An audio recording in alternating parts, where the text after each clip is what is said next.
Welcome to AstroTalks with Los Angeles-based professional astrologer AstroKrys, your source for weekly astrology, spiritual talk, and moon magic. Your energetic support is much appreciated, and I thank you for your 5-star rating. You are a star. Gracias.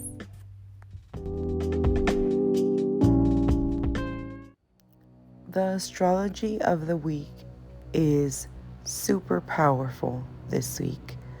Welcome to one of the most transformational, power-digging, trauma-clearing, rejuvenating weeks, yet very inspirational, with the ability to reset our abundance mindset. There's a couple of exciting things that occur this week. The first one is we start the week off with Venus entering the sign of Cancer. Now, this is a softer domain for Venus, as the planet of love is now entering the sign of nurturing the self, nurturing others, and providing self-care, and also caring for the people that we love. So it's a very pleasant transit. Now, for the past few years, when Venus does transit Cancer, it's been a tougher exit as she makes that opposition to Pluto.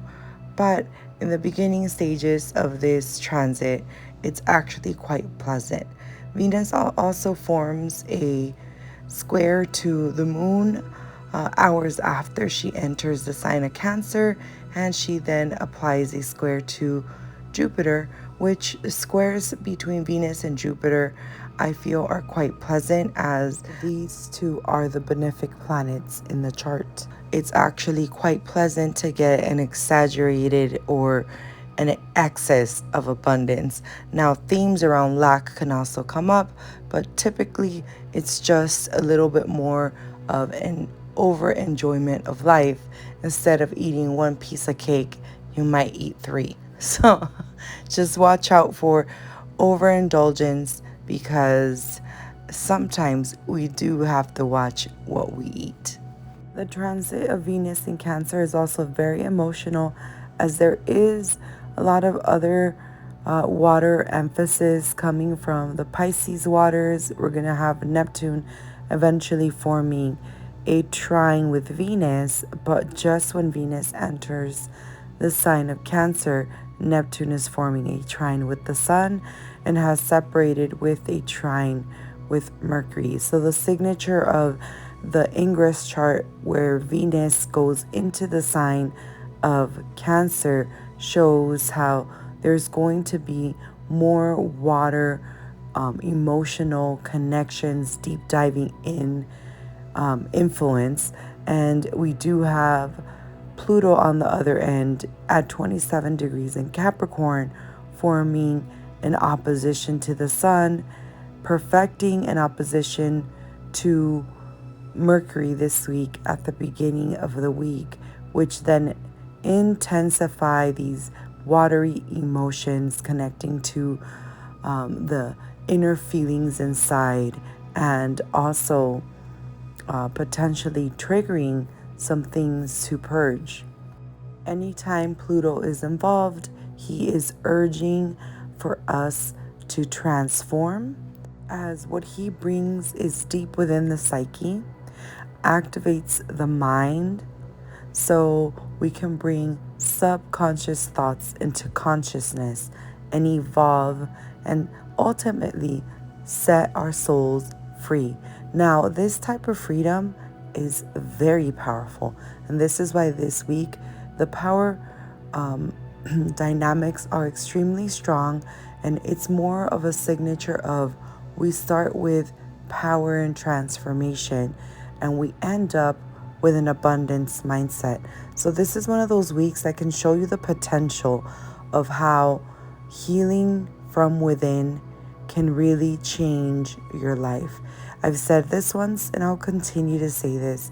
Astrology has changed my life. It's giving me a lot of perspective, not just around how I respond to the universe when situations occur, but also how I was able to treat others and respond to others based on their own personal astrology. So then we can amplify or maximize the benefits and also deal with some of the challenges. So then we're able to create this beautiful either deeper bond or friendship, etc. So this is definitely one of those weeks where we're going to pause a little. We might feel some fears being activated, traumas, insecurities, uncertainties, and they all have to do with power dynamics.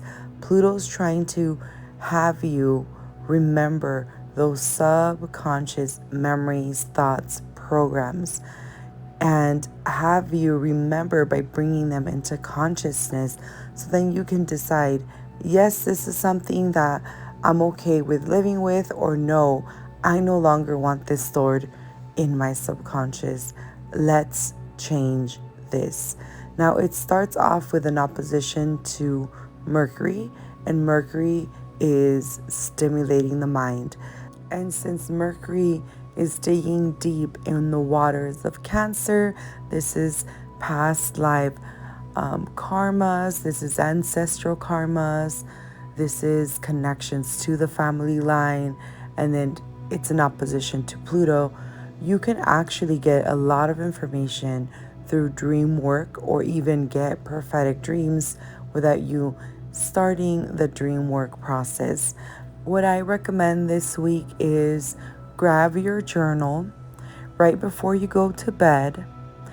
Also, with a cup of water, set your intentions on the water, write your intentions down in the journal, ask specifically what it is you want your dreams to answer, and then also state that you will remember your dream as soon as you wake up.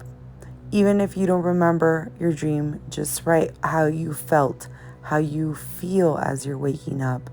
And you'll start seeing that you tune into at least an internal message that this aspect has for you. Now, there's some of you that are going to have those dreams and maybe they won't make sense to you. But remember, dreams are always a symbology, especially when you go into lucid dreaming. Now, there's an art for that. You can actually control the actions you do while lucid dreaming. We're not going to get into that unless you already know about this. And go ahead and set those intentions about getting those answers, lucid dream, and empower yourself by changing the trajectory of that dream so you can get more answers during this season. Now, this is a short aspect influence because Mercury soon enough will leave the sign of Cancer, so it will no longer have that opposition to Pluto. But shortly after that, the Sun then makes that opposition to Pluto, and that's going to be around midweek, around Wednesday for the majority of the world, and that's looking to be one of the tougher days of this week. Say hello to Hump Day. The reason why I say it's tougher, it's not just that opposition to Pluto from the Sun in Cancer at 27 degrees. That same day, the Moon is also in Aries, and it's the last degrees of Aries. So it forms a square to both Pluto and the Sun at the same time. So it's forming a T-square aspect with both of those planets, the Moon ruling our emotions. So right before the Moon releases rulership over the Sun's transit in Cancer, we're seeing that there's some breakthrough. Now, this is unshakable breakthrough because what we are bringing into light, what we are working on releasing, whether it's feelings, whether it's people, whether it's items, it's going to invite abundance. At bare minimum, this aspect is asking us to do a purge. So from Monday all the way through, I want to say Thursday, we can start cleansing our surroundings. We can cleanse our body, we can cleanse our mindset, we can physically cleanse our home because that is our sacred vessel. So this is all about navigating your home and looking at things that you no longer want in your home and really checking in if you have an emotional attachment to these things. If you do and you find it's a struggle to get rid of them, I would contemplate why. So this is not a stage where you're just going to clean quickly and tidy up quickly. This is literally a psychological cleanse. So you will explore, or it's recommended to explore psychologically why you kept certain items. Why is it hard for you to throw them away? And you'll see by respecting the item, you might not even throw it away. You can decide to donate it or etc. Pass it on to someone that's going to find more use. But you can definitely see that by you honoring the reason why you were attached to this item, or maybe even honoring the fact that it served its purpose, you will then find more space in your energy field, your body, to welcome a new thing into your life, welcome new abundance. I also plan to do this. I recently had a friend have a new baby, and I kept some of my baby items. So in case I had another baby, which at this point I don't think that's something that I see for my near future, as my focus is somewhere else. So this is why I started reflecting in and saying, do you really need this humidifier? And I don't. I don't need this humidifier anymore. So this week, I'm actually going to be gifting my friend a lot of my good quality items that I kept, so I don't have to repurchase them if I was to have another child. But I know at this point I don't want that in my life. I am happy with the children that I have now. And this is a self-reflection that I've made. And I am going to be gifting these items to my friend so they don't have to repurchase them.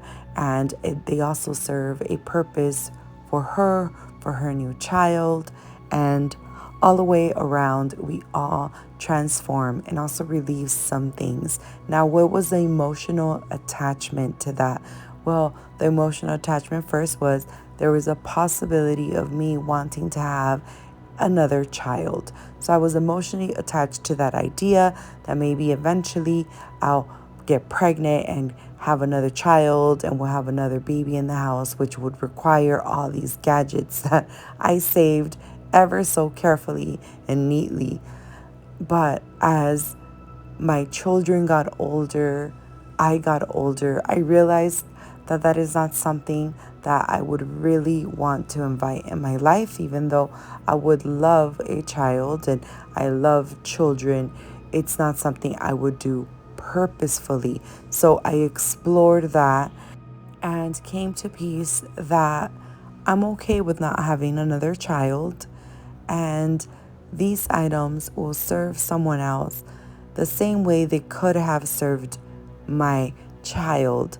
But because I'm deciding that I'm not, I can let them go now. And I'm letting them go with love and giving them to someone that I know is going to truly appreciate the gift and also assist them on their new journey, welcoming a new bundle of joy into their life. So like that, she's not as pressured to go and seek these items, and she can focus more deeply with her child. So I always love giving examples of how I tackle these aspects in my life, so I can hopefully spark ideas within you to then utilize the energy appropriately and to the best of your ability, so you can then be on track and continue to evolve with the cosmos. And after that, Mercury then enters the sign of Leo, leaving this deep aspect behind. Mercury in the sign of Leo is eventually forming a trine to Jupiter in the sign of Aries. So from deep retrospection, he goes into, let's now show the new person that we have become. Let's shine this new personality, this new mindset, and let's get ready to attract massively. This is why I was prepping you this way, because the beginning of the week, we are purging, we're releasing, we're facing our fears, just so we can follow our yellow brick road by the end of the week. Now, Mercury rules the mind, and Jupiter rules the belief system. So this is a major aspect that shifts our mindset, and it's to the positive, because Jupiter in Aries is just zesting with energy, and Mercury in the sign of Leo momentarily believes that it's the king now, because it's fired up in Leo. Shortly after the entrance of Mercury in Leo, the sun goes into Leo, and that is happening around Friday of this week. It is looking like a beautiful day. The sun actually enters the sign of Leo right at 1 p.m. So it's at its highest point. Mercury is very close to the sun during that time. And we also had the transit of an exalted moon in Taurus during the ingress of the sun in Leo. Now, it's a big deal when the sun is in Leo. The sun rules the zodiac sign of Leo. So this is where the sun gets to shine, gets to grow things, gets to be more divine. You don't have to be a Leo to experience the energy of the sun. In our charts, we all have a Leo house. So pay attention to that Leo house. See what it is that is happening in that house, so you can then channel the divine energy of the sun. Now, I will be going live on Wednesday with Kathy from the Healing Gem on IG. So go ahead and check me out there. I'm going to be talking about this transit of Leo for all the zodiac signs. Thank you so much for tuning in for weekly talks. I appreciate your support, and I absolutely like when you guys comment on my post. I read all my posts, I reply to all my posts. So don't forget to do that. Like, subscribe, rate wherever you're watching this from. Thank you so much.